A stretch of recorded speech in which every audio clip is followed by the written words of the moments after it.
சிறப்போடு வாழ்ந்து வருகின்றேன்.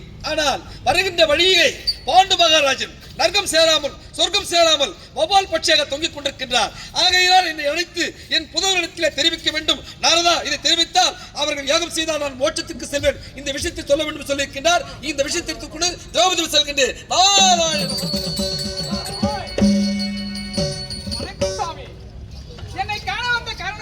திரௌபதி, எதற்காக உன்னை நாடி வந்திருக்கின்றேன் தெரியுமா? அதாவது பாண்டு மகாராஜன் நரகம் செல்லாமல் சொர்க்கம் செல்லாமல் வௌவால் பட்சியாக தொங்கிக் கொண்டிருக்கின்றார். ஆகையினால் நவதானியம் தனதானியம் உத்தரப்பிரதேசம் என்று சொல்லக்கூடிய அந்த பொருளை கொண்டு தியாகம் செய்தால் பாண்டு மகாராஜன் மோட்சம் செல்வார். இதை எடுத்து சொல்ல வேண்டும் என்று கொண்டிருந்தார். அதனால்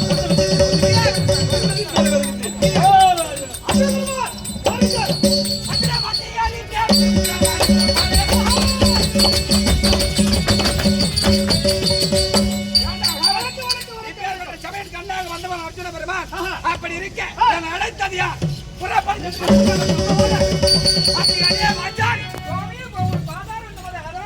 ராஜாத்தி எதற்காக அழைத்தாய்? அப்படியாகட்டும்.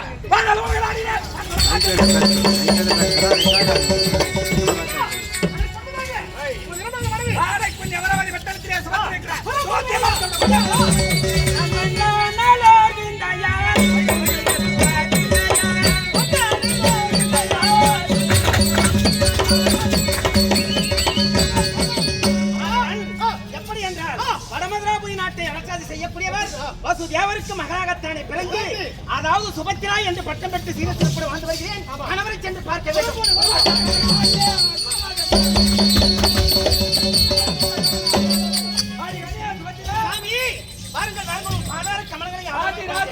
என்னுடைய தந்தை சொர்க்கம் சேர வேண்டும், பாதாளோகம் சென்று வருகிறேன். பாதாளோகம் செல்ல வேண்டும் என்றால் ஏழுமலையில் வாழக்கூடிய அண்ணனாக விளங்கக்கூடிய கோபால கண்ணனை அழைத்தவர் சென்றால் தான் முடியும். உன்னுடைய அண்ணனை அழைத்து செல்ல முடியாது. யார் ஒருவரையே சென்று அண்ணனை நீங்க அழைத்து செல்லுங்க சுவாமி. அப்பதான் பாதாள அரக்கனை வெல்ல முடியும்.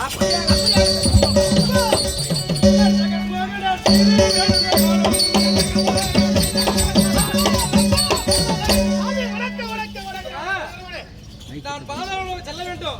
என் தங்கை சுமத்தியுடைய வாக்கு கேட்டு நான் அர்ஜுனுடைய பாதாளோகம் செல்ல வேண்டும். ஆமா, அப்படியே பாதாளோகம் செல்ல. ஐயப்பா,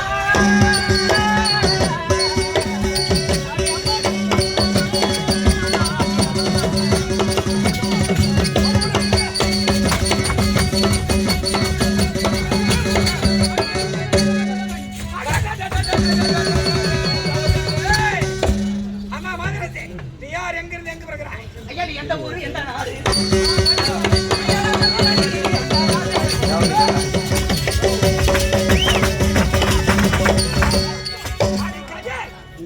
யாருடைய நாடா?